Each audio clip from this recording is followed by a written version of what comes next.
Hi, Dr. Lim here. In the initial days of the accent in Indonesia, I spent most of my time in Indonesia as there was the largest market for the accent.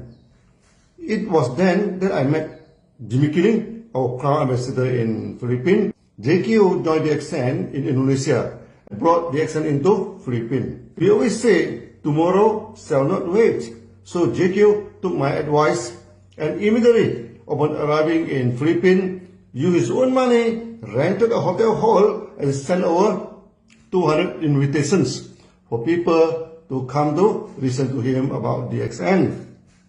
Years later, JQ recalled, there were 3 people who came for the meeting. He himself, his wife, and his driver. The first meeting failed.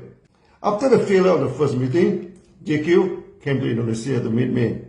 I told him about the first meeting of the accent and asked him to try again. He tried for the second time, failed, went to Indonesia to meet me again. I asked him to try again, and the third time he tried, failed again. Then we met the third time in Jakarta. Finally, the fourth time tried, still failed.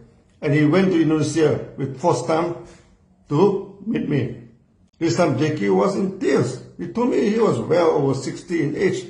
And if he failed, and he has failed several times in MRM, the accent was his last hope. If he failed in the accent, that would be the end of his MLM career. Then JQ requested to me, Dr. Lim, please give me your best advice. I shall stick to your advice until I succeed. I look at JQ, visibly beaten by the last 3 or 4 failures in the meeting, looking at me expectantly that I shall give him the best advice. My advice to him became very famous in the accent. People call it a $1 million advice. For those of you who have not yet become millionaire, listen to it carefully. I told him, JQ, you look tired, no? Go back and turn on the heater and have a good hot shower. Then go to sleep. After that, went back to Philippines. Do it all over again. JQ was shocked by such blunt advice. I told JQ, in DXN, we never took failure as an answer. The more we fail, the more we try. Each time we try better and better. Then it started to work. Initially a small success, then a bigger success, then a great success. This time I decided to go with JQ to Philippines and wanted to see for myself what had actually gone wrong.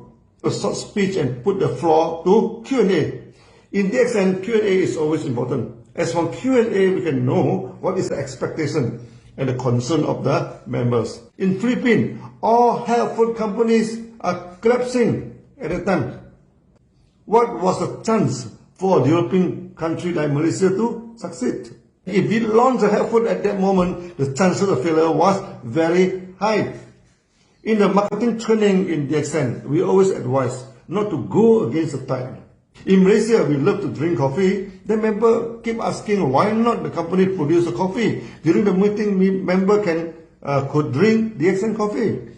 As a result, DXN produced the coffee just to entertain the members. Now we know coffee has very good health effects. But at that time, coffee was having a bad reputation. Coffee was the only choice left now. Will people laugh at us, a health food company selling coffee?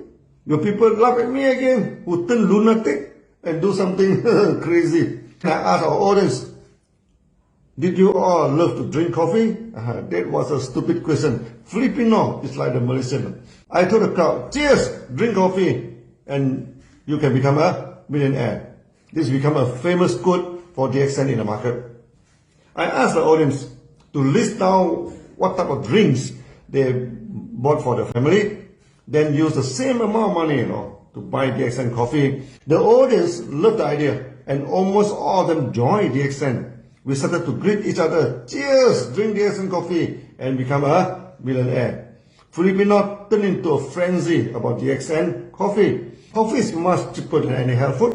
People can have major products of less than $5 at the time. It was cheap and affordable. And the idea that you can involve in NRM simply by drinking coffee, sales like hotcakes in the market.